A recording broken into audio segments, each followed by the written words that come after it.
प्रायः जब श्री जी की शरणागति दीक्षा दी जाती है यहाँ, तो पहला कि तुम्हें 11 माला गुरु मंत्र के तो करने ही हैं। दूसरा 12 पद चतुरासी जी के पढ़ने ही हैं पक्का। तीसरा तुम्हें उस रसोई से कभी भोजन नहीं पाना है जिसमें मांस बना है, जिसमें मांस रांधा गया है। भले तुमको वहां दाल रोटी खीर और ये सब बना के दे, पर वो सात्विक भोजन नहीं होगा, वो राक्षसी भोजन होगा, क्योंकि वो रसोई अपवित्र है, उसके पात्र पवित्र। ये दीक्षा का समय दिया। चौथा, जो तुम्हारे उपासना की, इष्ट की, गुरुदेव की, संतों की, भगवत स्वरूपों की निंदा करे, वो चाहे रिश्तेदार नातेदार चाहे कोई भी हो, हम उससे संभाषण बैठकर नहीं करेंगे। कान में उंगली डालकर राधा राधा बोलकर चले जाएंगे। ये दीक्षा के समय शिक्षा दी जाती है। यदि आप अपने कुसंग को नहीं त्याग सके, भोजन का सुधार नहीं कर सके, तो भजन में रुचि नहीं होगी। ध्यान रखना, हम जैसा अन्न पाते हैं वैसा मन बनता है, जैसा मन होता है वैसे ही चिंतन होता है। हमें हृदय के नेत्र खोलने हैं, तो हमें आहार पवित्र करना है। पवित्र आहार पवित्र चिंतन के साथ हमें पाना है। ऐसे जल्दीबाजी नहीं। जल्दीबाजी है तो हम नहीं पा रहे हैं, जब हमें समय होगा पा लेंगे।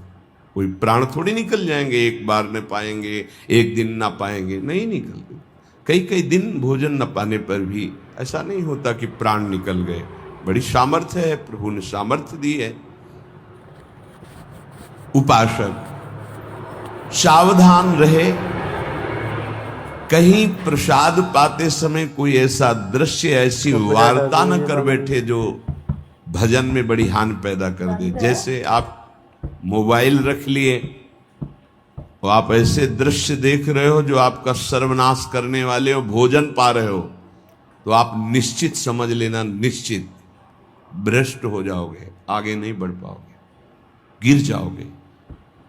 भोजन के समय यदि आपका मन पद में नहीं लग रहा, भजन में नहीं लग रहा, तो जैसे यंत्र है आपके पास, तो चतुरासी जी लगा दीजिए, सत्संग लगा दीजिए। आपका चिंतन बनना चाहिए भागवती, कोई गलत चिंतन नहीं। और अगर कोई पास बैठा है तो वार्ता नहीं होनी चाहिए। भोजन के समय वार्ता निषेध है, वो वार्ता का समय नहीं। वो एकाग्रता पूर्वक पूरे 24 घंटे के लिए हम अपने विचार पावन करने के लिए बिल्कुल मौन होकर के भगवत चिंतन या भगवत श्रवण करते हुए प्रसाद पाएं। आप सब आज से ये नियम ले लें, केवल परोसने वाले की आवाज सुनाई देनी चाहिए। श्री जी का प्रसाद जो आप परोस रहे हैं उसका उच्चारण करते हुए आपको प्रसाद, रोटी प्रसाद चाहिए तो वो पूछ सकते हैं। इसके अलावा पाने वाले की आवाज बस जी दे दीजिए, इससे ज्यादा कोई शब्द नहीं आना चाहिए। देखो, अगर प्रार्थना मानोगे तो आप आगे परमार्थ में बढ़ोगे। जो प्रसाद पाने का समय है वो बहुत 24 घंटे के भजन के लिए बहुत कीमती बात है। अगर उस समय आपका कोई प्रपंच वार्ता, कोई लौकिक वार्ता, राग द्वेष वार्ता, बिल्कुल नहीं, मौन आज से नियम रख लो। दे दीजिए ये शब्द उच्चारण और ले लीजिए प्रसाद, ये शब्द, इसके अलावा और कोई शब्द नहीं होना चाहिए। अगर आप हमारी प्रार्थना नहीं मानते हैं तो ये अपराध होगा, आज्ञा का उल्लंघन होगा, और वो आपके लिए बहुत ही हानिकारक होगा, जो आपकी बुद्धि को क्षय करेगा। इसलिए प्रार्थना है। जो नाम जप करता है उसको कभी ये चिंता नहीं करनी कि अब हमारे जो पूर्व पाप हैं वो कैसे नष्ट होंगे। वज्रम पाप मही भृताम, जैसे पर्वत को चूर चूर करने के लिए देवराज इंद्र जब वज्र का प्रहार करते हैं तो वो धूल हो जाता है, ऐसे ही पहाड़ जैसे भी पाप हो और नाम जप करे तो नाम जप क्या करता है, वज्र के समान उस पहाड़ जैसे पाप पर टूट पड़ता है और उसे धूल धूसरित कर देता है। वज्रम पाप मही भृताम। हमें नाम पर ध्यान देना है। कैसे नाम जब छूट जाता है उपासक होकर भगवत प्राप्ति का लक्ष्य बना के, और तुम्हें चैन है, इसका मतलब है आपका लक्ष्य भी भजन भगवत प्राप्ति नहीं बना। नहीं तो चैन के तद विस्मरणेन परम व्याकुलते थी। भगवद्रोद्रेकस्य सिद्धौषधम। ये नाम संसार रोग के आवेश को शांत करने की सिद्ध औषधि है। जासु नाम भव भेषज। ये भगवन नाम ये भव रोग की अचूक औषधि है। अर्थात नाम जापक को भी ये भी चिंता नहीं करने की हमारा कल्याण होगा कि नहीं। नाम चल रहा है, ये हमें भव समुद्र से पार ही नहीं, भव समुद्र को सुखा देगा। नाम लेत भव सिंधु सुखाही, करो विचार सुजन मन माही। पाप के पर्वत को वज्र की तरह नाम टूटकर धूल धूसरित कर देता है और भव समुद्र को सुखा देता है। पार जाने की जरूरतें नहीं, खत्म ही हो जाता है, कल्याण की चिंता नहीं।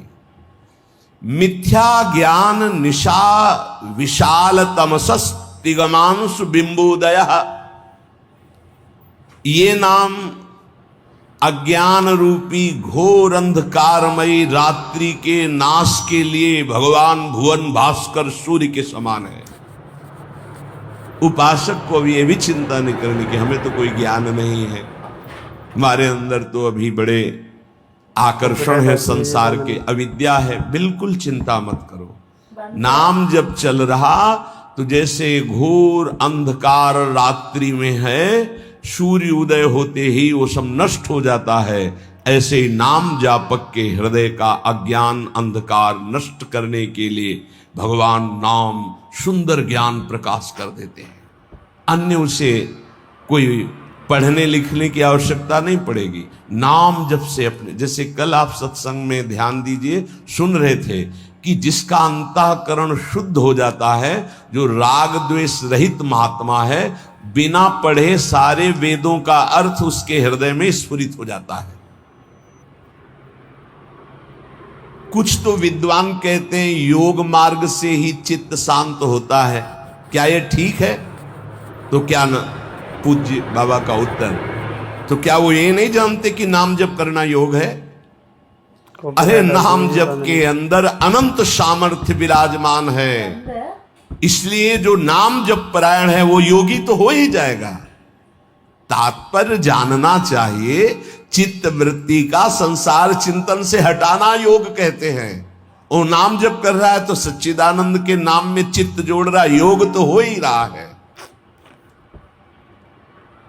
प्रभु कुछ लोग कहते हैं नाम जप से क्या होगा, वेद पढ़ो, वेदांत पढ़ो, ऐसा कहते हैं। अरे तुम भगवत कृपा पात्र हो, तुम भगवान नाम जप में रुचि दो। लोग क्या कहते हैं इनकी तरफ मत देखो। पूज्य बाबा कह रहे, देखो हम तुम्हें अंदर की बात बताते हैं। वेद पाठ और इन पाठों से लोक लोकांतर के सुख मिल सकते हैं, लेकिन नाम कीर्तन नाम जप से भगवत प्रेम, भगवत प्राप्ति, भगवत दर्शन प्राप्त होते हैं। हाँ, अगर वेदांत दर्शन के अनुसार साधना हो तो मोक्ष पदवी प्राप्त हो जाएगी। तो क्या नाम से मोक्ष नहीं प्राप्त हो सकता? महापापियों को भी मोक्ष पदवी प्राप्त हो गई नाम से। जब इतनी महिमा बाबा आप नाम की बताते हो तो नाम कीर्तन में और नाम जप में सब क्यों नहीं लग जाते? क्यों नहीं लग जाते? देखो भाई, स्कूल में 200 विद्यार्थी पढ़ते हैं तो सब परीक्षा में उत्तीर्ण नहीं हो जाते हैं। हां, प्रयत्नशील विद्यार्थी परीक्षा में उत्तीर्ण हो जाता है। इसी प्रकार साधन मार्ग में सब भगवत प्रेमी थोड़ी हो जाते हैं। हाँ, प्रयत्नशील, पुरुषार्थशील। ये आलसी, प्रमादी, कायरता, ये भजन मार्ग में सिद्ध थोड़ी होते हैं।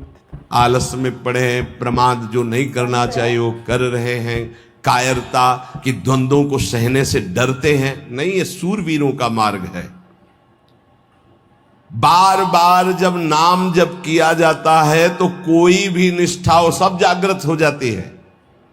बाबा कह रहे समस्त आसक्तियों का नाश करके तुम्हें भगवान निष्ठ बनना है, किसी की बात नहीं सुननी।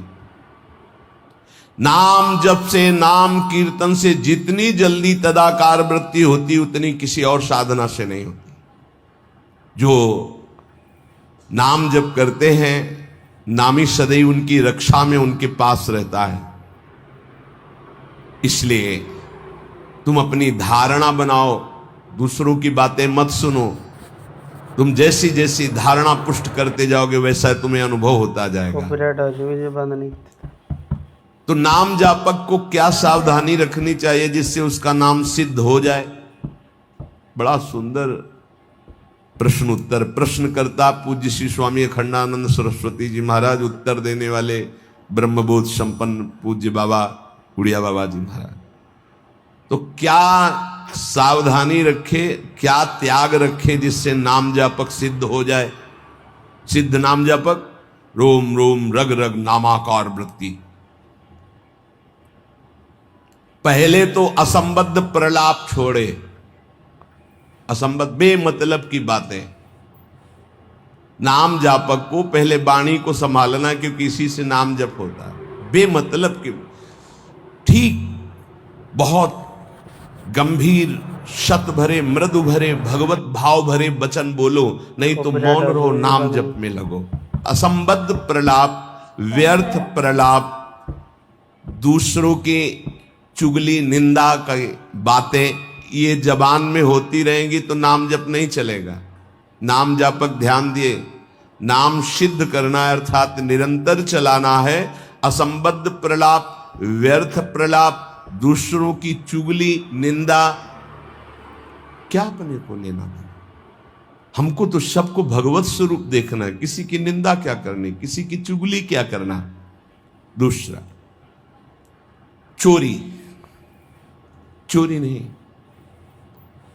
मन और वचन कर्म से भी किसी की चोरी करने की चेष्टा हमारे अंदर नहीं होनी चाहिए।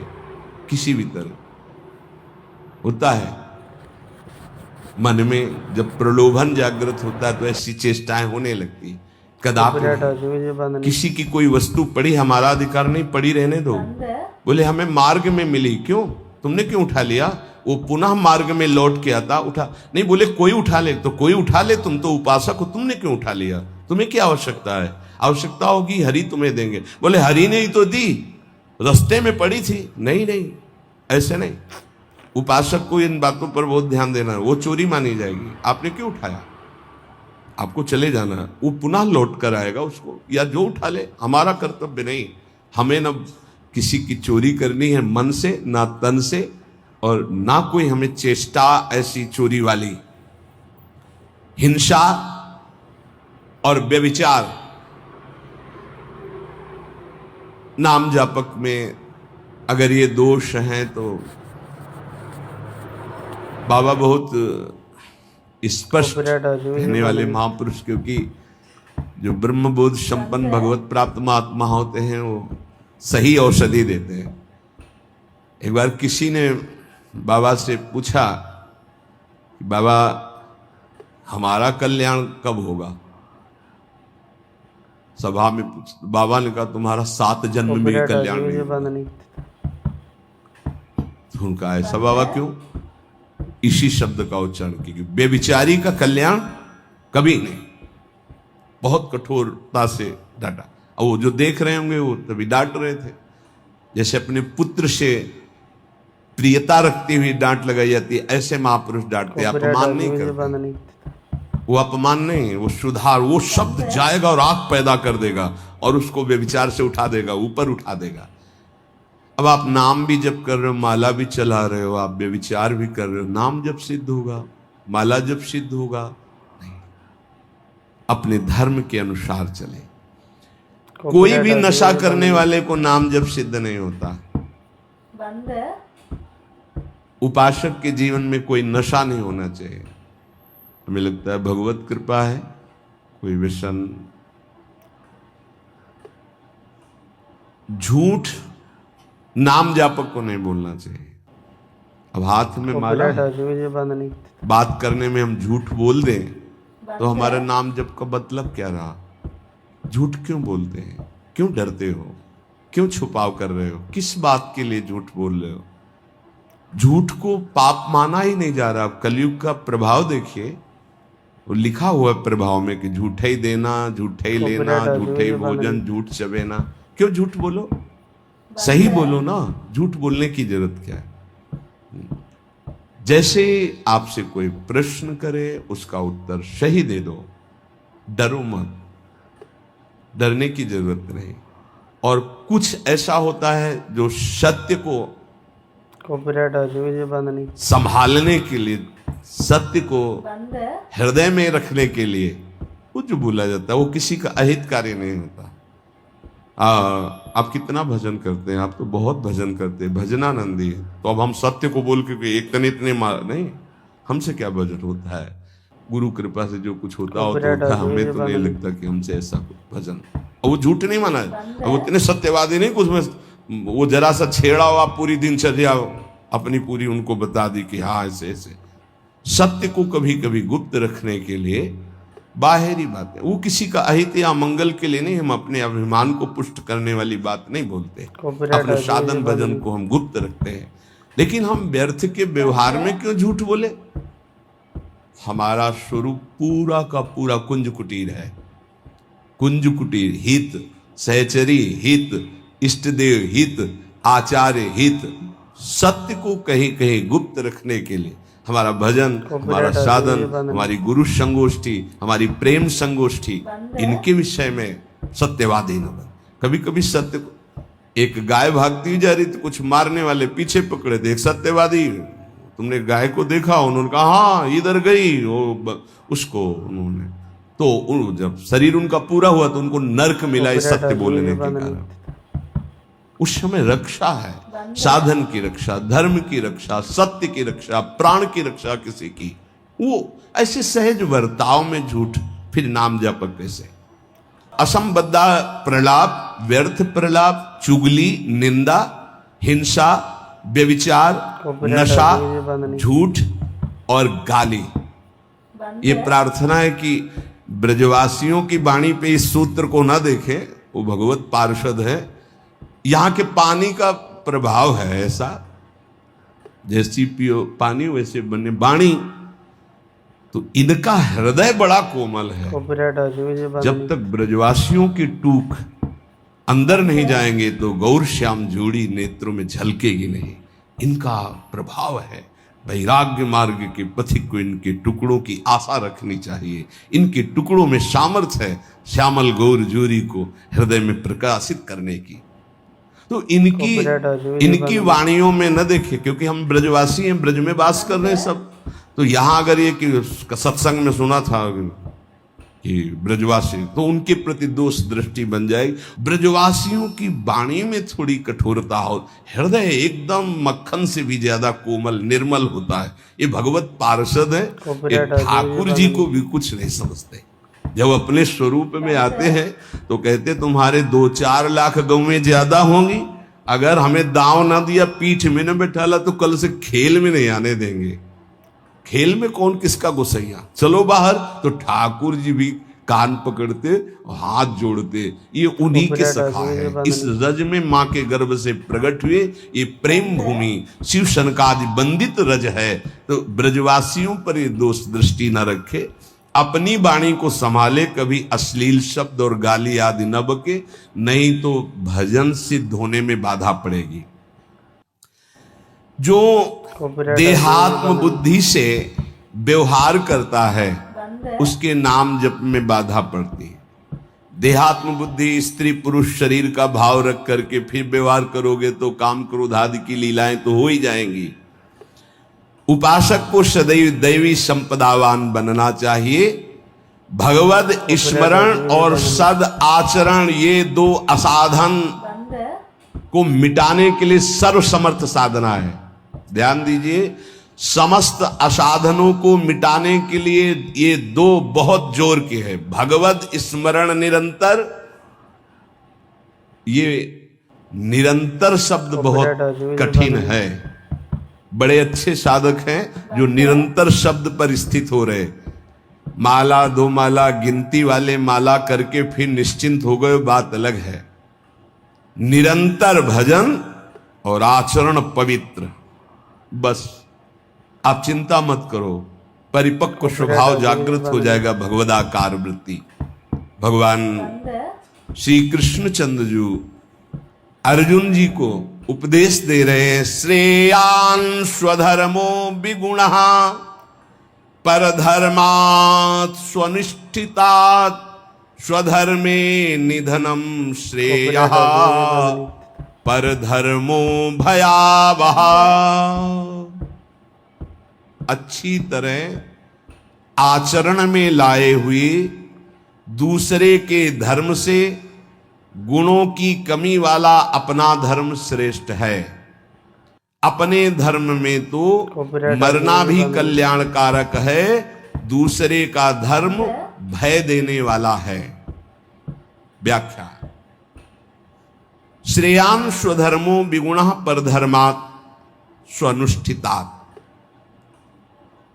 बाहर से दूसरे का धर्म बड़ा गुण संपन्न दिखाई दे रहा है, उसके पालन में बड़ी सुगमता है, तुम्हारे मन को आकर्षित कर रहा है।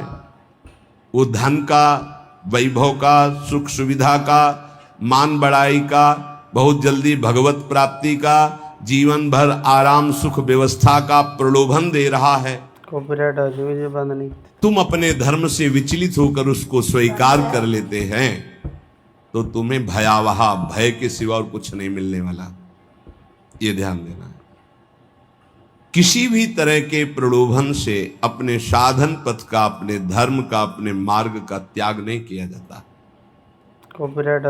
इसके विपरीत अपने धर्म में बाहर से देखने में ज्यादा गुण नहीं दिखाई देते, धर्म के पालन में बड़ी कठिनता हो रही है, पालन करने में मन नहीं लग रहा, धन वैभव सुख सुविधा मान बढ़ाई कुछ नहीं मिल रहा, पूरा जीवन कष्टमय है, तो भी हम अपने धर्म का पालन करेंगे, छोड़ेंगे नहीं, तो परम कल्याण निश्चित।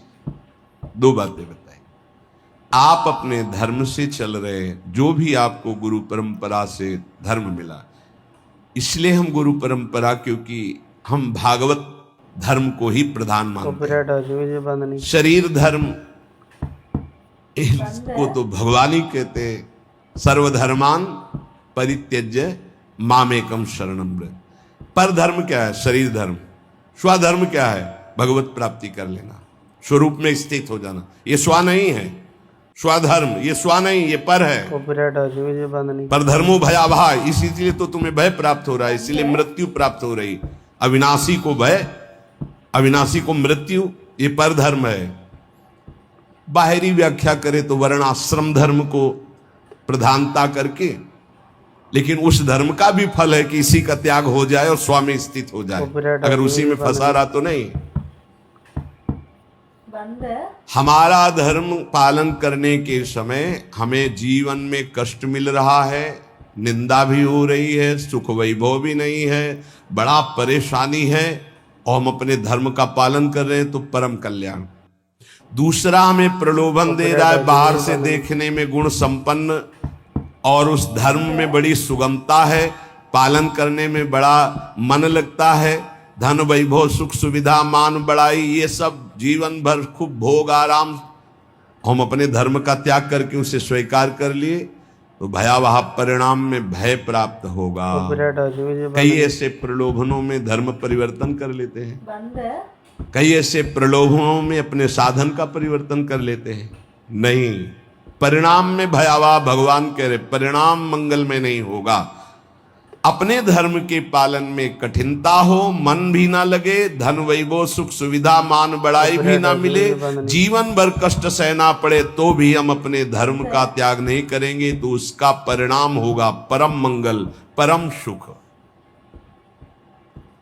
मनुष्य के लिए धर्म का पालन करना ही परम कर्तव्य है। जैसे अर्जुन जी भगवान से कह रहे हैं कि मैं युद्ध नहीं करूंगा, भिक्षा का अन्न पा करके जीवन गुजारा करूंगा। तो अर्जुन जी की छात्र धर्म वृत्ति है और इस समय धर्मयुक्त युद्ध आया है, अब भिक्षा मांगना है ठीक है, ये पर धर्म हो गया। इस समय स्वधर्म युद्ध है, स्वधर्म का त्याग करके पर धर्म स्वीकार करोगे तो हाथ कुछ नहीं लगेगा, भय। भगवान समझा रहे धर्म या कर्तव्य उसे कहते हैं जो सत्य की तरफ ले जाता है, और सत्य चढ़ाई है। अभी जैसे साधक को वाम मार्ग का प्रलोभन हो तो बड़ा अच्छा लगेगा। कुछ ऐसे वाम मार्ग हैं वैदिक सिद्धांत के विरुद्ध, जिनमें मदिरा पान करना, व्यभिचार करना, ये सब वाम मार्गी। जैसे जब महाप्रभु चैतन्य देव तीर्थ यात्रा में विचरण किए थे तो वाम मार्गियों ने ही कृष्णदास जी को आकर्षण किया। मन को लगता है कि यहां तो कुछ रोकना ही नहीं है, ये नहीं करना, ये नहीं करना, ये नहीं करना, हर कदम पे कठिनता है मार्ग पालन, तो क्या होगा? पतन, नरक की प्राप्ति, और ये परम पद, परम सुख की प्राप्ति। अपने कर्तव्य का पालन, अपने धर्म का पालन करने में उपासक को सुख, आराम, धन संपत्ति, मान बढ़ाई, आदर सत्कार यदि धर्म पालन करने में ही मिलते तो धर्मात्माओं की आज बहुत टोलियां देखने में आती कि ये सब धर्मात्मा। स्वधर्म का पालन करने वाला न सुख को देखता है, न मान बढ़ाई को देखता है, न धन संपत्ति को देखता है, स्वधर्म को देखता है। शास्त्र आज्ञा धर्म पालन के लिए प्रमाण होती है कि तुम्हारा धर्म क्या, उसके लिए शास्त्र आज्ञा क्या, उसका पालन करना है। सुख सुविधा, मान बढ़ाई, धन संपत्ति, ये धर्म पालन करने वाले नहीं देखते कि इस धर्म के पालन करने में तो ऐसा ऐसा बड़ी कठिनता है, कोई सुख नहीं मिला। अब हम ये स्वीकार करते हैं और उसमें रुपया पैसा मिल रहा है, सुख सुविधाएं, मनमानी भोग आचरण। भगवान सावधान कर रहे हैं। स्वधर्म पालन, कर्तव्य पालन में भारी से भारी कष्ट उठाया जाता है, तब उसकी आध्यात्मिक उन्नति, भागवतिक उन्नति होती है। जो धर्म पालन करता है उसे कष्ट नहीं अनुभव में आता, उसका भारी तप बन जाता है, और तपस्वी पुरुष की आध्यात्मिक और लौकिक दोनों उन्नति बहुत जोर की होती है। कर्तव्य अपने धर्म के पालन के लिए किया जाता है, इसलिए उसको दुख नहीं होता कि हम आपके लिए जो बर्ताव कर रहे हैं अपने धर्म का पालन करने का, अब आप जो बोले जैसा व्यवहार, हमें उससे लेना देना नहीं, हमें अपने कर्तव्य का पालन करना है। श्री भगवान कह रहे हैं वास्तविक स्वधर्म किसे कहते हैं? तुम मेरे अंश हो, परमात्मा के अंश हो, इसलिए तुम्हारा स्वधर्म है स्वरूप में स्थित होना, देह में स्थित होना नहीं। वही जहां से प्रारंभ किया। यदि ये मानव देह प्राप्त करके भगवत प्राप्ति नहीं कर पाए तो क्या स्वधर्म? इसीलिए गोस्वामी जी कहते सो सब धर्म करम जरि जाऊ, जहाना राम पद पंकज भाऊ। वो सब धर्म कर्म में आग लग जाए जिसमें श्री भगवान के चरणों में प्रेम न प्रकट हो पाए, क्या फायदा उस धर्म कर्म से? अपने को शरीर मान करके जो धर्म किया जाता है, सही माने में उस धर्म का फल है कि स्वरूप में आ जाओ। अगर नहीं आए तो शरीर धर्म का कोई ये नाशवान शरीर में नहीं हूं। हाँ, इसका पालन करने का फल है कि इससे वैराग्य हो जाए। शरीर के धर्म का पालन करने का, भले कि शरीर से वैराग्य हो जाए तभी सच्चा फल मिला। राग युक्त शरीरों के धर्म पालन से क्या लाभ मिलेगा? अपने को हम प्रभु का सेवक या जिज्ञासु, यही खास धर्म है, यही सही धर्म है। स्थूल शरीर का धर्म या मन बुद्धि का धर्म, यही तो हम मानते चले आ रहे हैं। इसी में तो हमारी दुर्गति हो रही। हमारा मन जो कहता है वही हम करते हैं, हमारी बुद्धि जो कहती है, ये धर्म नहीं। जो शास्त्र कहता है, जो गुरुजन कहते हैं, उसे समझो। परमात्म प्राप्ति चाह करना, यही सबसे बड़ा धर्म है। मुझे इस जन्म में भगवत प्राप्ति हो जाए। परमात्म प्राप्ति के मार्ग में चलने वाले साधक के मन में धन, मान, बड़ाई, आदर, आराम, प्रशंसा की बिल्कुल इच्छा नहीं होना चाहिए। धन मान आदि के मिलने पर हर्षित नहीं होना, उनके नष्ट होने पर शोकित नहीं होना। भगवत इच्छावश प्रारब्धवशात चाहे जितनी संपत्ति बढ़ जाए, अभिमान हर्ष नहीं होना। भगवत इच्छा प्रारब्धवशात, दो शब्द है, भगवत इच्छा भक्त, प्रारब्धवशात ज्ञानी। चाहे सब नष्ट हो जाए, कोई शोक नहीं। हमारा धर्म पालन, भगवत मार्ग, इनके अधीन नहीं कि चार लोग बड़ाई किए तो हमारा भजन ठीक हुआ, चार निंदा करने लगे तो हमारा भजन कमजोर, और रुपया पैसा वैभव नहीं है तो बोले इनका भजन का प्रकाश क्या है। ये बाहरी संसारी व्यक्ति दर्शन करेंगे, उपासक बिल्कुल इस बात पर ना जाए। ये भगवत इच्छा प्रारब्ध के अनुसार आए या जाए, इससे कोई हर्ष और शोक नहीं होना चाहिए। इसलिए कर्तव्य रूप से प्राप्त लौकिक कार्य भी सुचारू रूप से करते हुए आध्यात्मिक वृत्ति बनाए रखे, क्योंकि स्वधर्म आध्यात्मिक वृत्ति है। परमात्म प्राप्ति का उद्देश्य यदि नहीं है तो सब कर्म व्यर्थ हैं, फंसाने वाले हैं। जो परमात्म प्राप्ति के उद्देश्य से कर्म किए जाते हैं, उसी से परमात्म प्राप्ति होती है। इसलिए वही स्वधर्म है। परमात्म प्राप्ति करना ही हमारा स्वधर्म है। अगर धन प्राप्ति का ध्येय जैसे व्यापारी के हृदय में उत्पन्न होता है, तो आराम विश्राम की चिंता ना करके वो धन के प्रति अधिक से अधिक व्यापार बढ़ाता है, अधिक से अधिक समय व्यापार में लगाता है। ऐसे ही उपासक को भगवत प्राप्ति का जब लक्ष्य बना लिया तो अधिक से अधिक समय भजन में, अधिक से अधिक आप नाम जप, अधिक से अधिक कष्ट सहें, जो काम, क्रोध, लोभ, मोह, मद, मत्सर, सर्दी, गर्मी, इन सब के कष्ट सह करके जैसे व्यापारी अपने धन को बढ़ाता है, ऐसे भगवत प्राप्ति के मार्ग वाला भजन को बढ़ाता है। जैसे हमारे फोड़ा हो जाए तो हम डॉक्टर को पैसा दे के चिरवा के महीनों कष्ट सहते हैं, पर हमारे अंदर व्यथा नहीं होती, क्योंकि हमें पता है फोड़े का ऑपरेशन करवाने से हम ठीक हो जाएंगे, सुखी हो जाएंगे। ऐसे ही ध्यान देना, उपासक को जब कोई गाली देता है, अपमान करता है, निंदा करता है, प्रतिकूलता आती है, तो समझता है यद्यपि दुख का अवसर है, पर वो समझता है जैसे फोड़ा दुख का अवसर है ऑपरेशन करवाना, ऑपरेशन पैसा दे के करवा के महीना भर पट्टी बांध के, पर वो दुखी, पीड़ा का तो दुख है, लेकिन अंदर दुखी व्यथा वाला नहीं है, क्योंकि पता है आगे हम ठीक हो जाएंगे। ऐसे ही साधक अंतःकरण से प्रसन्न रहता है कि आज हमारा अपमान हो रहा है, गाली मिल रही, तिरस्कार हो रहा है, बड़े द्वंद्व सता रहे, कल हम निर्द्वंद हो जाएंगे।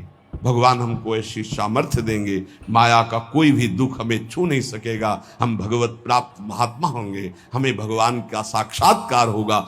इस लाभ के लिए हर कष्ट सहता हुआ प्रसन्नता पूर्वक वो आगे चलता है। ध्यान दीजिए, इसके बिना आप चल नहीं पाएंगे।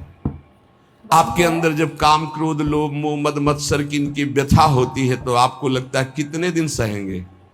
नहीं, कितने दिन नहीं सहना, आगे बहुत परमानंद है, बस कुछ समय की बात है।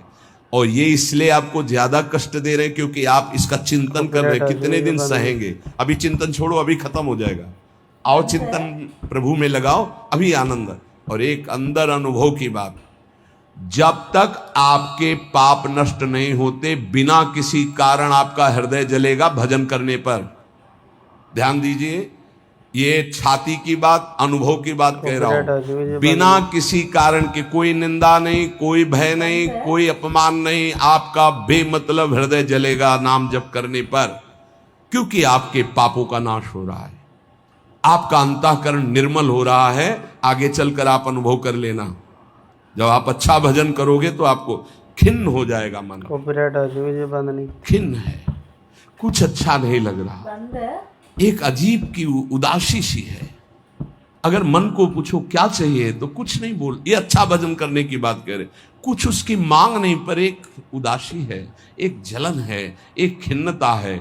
वही आगे बढ़कर विरह बन जाएगी और वही विरह मिलन का संयोग उपस्थित कर देगा। धैर्य पूर्वक विचलित मत होना। इस मार्ग के साधक को कुछ समय तक ये जलन बर्दाश्त करनी, बड़ी धूप है, आगे बहुत शीतल छाया है, इस धूप को दौड़ के